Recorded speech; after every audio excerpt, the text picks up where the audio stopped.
Eh ben bonjour à tous, ça fait un moment qu'on ne s'était pas revu sur cette chaîne, tout simplement pour deux raisons. La première, j'étais dans ma dernière année de licence, la troisième année, donc évidemment c'est une année consécutive suite aux deux premières années pour faire la licence en 3 ans. C'est l'année diplômante avec un TER qui est compris à l'intérieur, donc ça m'a pris énormément de temps, donc ça c'était la première raison. Et la deuxième raison, tout simplement parce que j'avais pas tant de choses que ça à raconter, tant que la licence n'était pas terminée. J'avais déjà fait pas mal de vidéos sur la reconversion professionnelle, la licence de psy en EAD, et 2-3 petits tips que je mettais en place pour pouvoir essayer de mettre une pédagogie et une méthodologie d'apprentissage quand on est à distance. Donc mis à part ça, j'avais plus grand chose à demander, puis comme il n'y avait pas beaucoup plus de questions dans les commentaires, je me suis dit ça va très bien, donc je fais mon année et puis voilà. Donc voilà, l'année scolaire, du moins de mon côté, est terminée, les résultats sont tombés, tout est fini. Donc j'ai un petit peu plus de temps maintenant pour me consacrer à vous, si vous le souhaitez. Alors déjà, pour information, je peux l'annoncer ici, j'ai obtenu ma licence, voilà, c'est fait, première année, deuxième année, troisième année sont validées. Donc la licence est en poche. Donc maintenant, quelle peut être la suite de mon parcours? Je tiens à répéter juste avant de développer un petit peu que si vous avez des questions quelconques, que ce soit sur la reconversion professionnelle, la licence de psychologie, de la méthodologie ou autre, surtout n'hésitez pas à tout mettre dans les commentaires pour que je puisse y répondre soit dans les commentaires ou dans une future vidéo pour en faire profiter d'autres personnes qui pourraient avoir le même type de questions que vous. Donc licence en poche, qu'est-ce que je vais faire par la suite? Pour faire simple, déjà, est-ce que je vais postuler sur mon master? Donc mon master, qui est une plateforme au-dessus de Parcoursup, évidemment. Pour postuler en master, ce n'est pas Parcoursup, c'est mon master, qui est un parcours du combattant encore plus complexe que Parcoursup, franchement c'est une unité d'enseignement à part entière si on veut aller par là. C'est très complet et très pénible à renseigner, mon master, que ça soit un début de recherche de stage, l'entrée de votre mémoire qui du coup va, si vous pouvez, correspondre à votre TER que vous avez fait en licence 3, pour ceux qui ont un TER en licence 3, pour le coup ça a été mon cas. Et puis après, vous pouvez avoir les entretiens, évidemment, avec la fac avec laquelle vous avez postulé, dans l'aspect que vous avez postulé. Bref, je rentre pas trop dans le détail de mon master.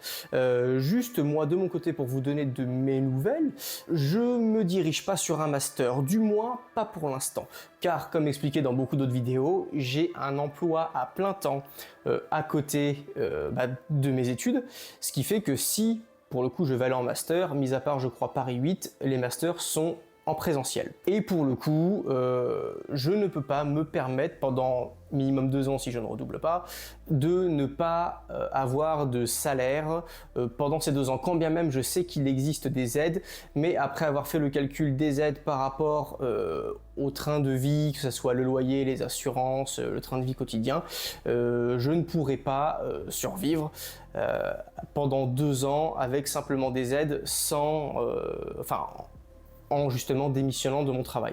Donc un master peut-être, mais en tout cas pas pour cette rentrée-là, ça c'est sûr, parce que pour l'instant, sur le côté financier et logistique, je ne peux pas pour l'instant. Alors l'avantage d'avoir la licence, c'est que à n'importe quelle année, comme du coup il faut absolument une licence en psychologie pour intégrer un master en psychologie, j'ai ma licence, donc rien ne m'empêche, si j'ai envie dans 5-10 ans, peu importe, reprendre un master, c'est possible. Mais du coup, je n'arrête pas pour autant. Qu'est-ce que je vais faire? Je sais plus si j'avais déjà abordé le sujet dans des précédentes vidéos, mais j'ai déjà parlé un petit peu de mon attrait pour la psychanalyse. Et évidemment, j'ai à souhait de devenir psychanalyste. Alors, c'est plutôt particulier parce que pour être psychanalyste, il n'est pas nécessaire d'avoir un master. Car le master et les 500 heures de stage vont vous permettre d'obtenir le titre de psychologue et de psychothérapeute. La psychanalyse n'est pas, on va dire, de la psychothérapie. Ça ne dépend pas vraiment de ça, la psychanalyse est à part. Je ne vais pas pour l'instant m'attarder sur ce qu'est la psychanalyse, évidemment, mais en fait, mon projet pour la rentrée prochaine est de rentrer dans une association de psychanalyse, donc il y en a plusieurs, les lacaniens, les freudiens, il y a même jungiens, je crois. Enfin bref, c'est à vous de choisir ce qui vous attire le plus. Donc pour la rentrée prochaine, je compte m'orienter vers une association psychanalytique pour me former dans la psychanalyse. Donc voilà, c'était les petites nouvelles. Je m'avance pas plus pour l'instant sur les associations psychanalytiques, sur la psychanalyse, sur mon master, sur le TER, tout ça. Si vous avez des questions, évidemment, c'est dans les commentaires si vous voulez une vidéo un peu plus complète sur le sujet. Pour celles et ceux, évidemment, qui passaient des partiels ou qui comptent se reconvertir en psychologie ou même dans d'autres matières, eh ben, je vous encourage au maximum de le faire. C'est possible, je dis pas que c'est facile, mais je dis que c'est possible. Il est quand même impressionnant de voir que de nos jours, dans une vie, eh ben, un individu est amené à faire plusieurs métiers, à se reconvertir. Même dans mon entourage, je connais beaucoup de personnes qui souhaitent se reconvertir, qui actuellement ont un métier et aimeraient changer. Évidemment, comme dans mon cas, et peut-être le vôtre et même plein d'autres, il faut que ça passe par une reprise d'études. Évidemment, la reprise d'études, c'est une stratégie, que ça soit psychologique, financier. C'est beaucoup de temps donné, c'est beaucoup de stress, mais si vous vous accrochez vraiment et que vous êtes passionné, il y a toutes les chances que ça fonctionne. En tout cas, voilà, c'était très court, juste pour vous donner un petit peu de mes nouvelles. Si vous avez des questions quelconques, eh ben surtout n'hésitez pas à les balancer dans les commentaires pour que je puisse soit en faire une vidéo, soit vous répondre à titre individuel dans les commentaires. Et puis je vous souhaite à tous une excellente chaleur actuellement, de bonnes révisions, une bonne préparation pour une future reconversion. Et même si vous êtes dans l'attente de résultats quelconques, d'examens, eh ben je vous souhaite toute la réussite et on se retrouve bientôt. À plus.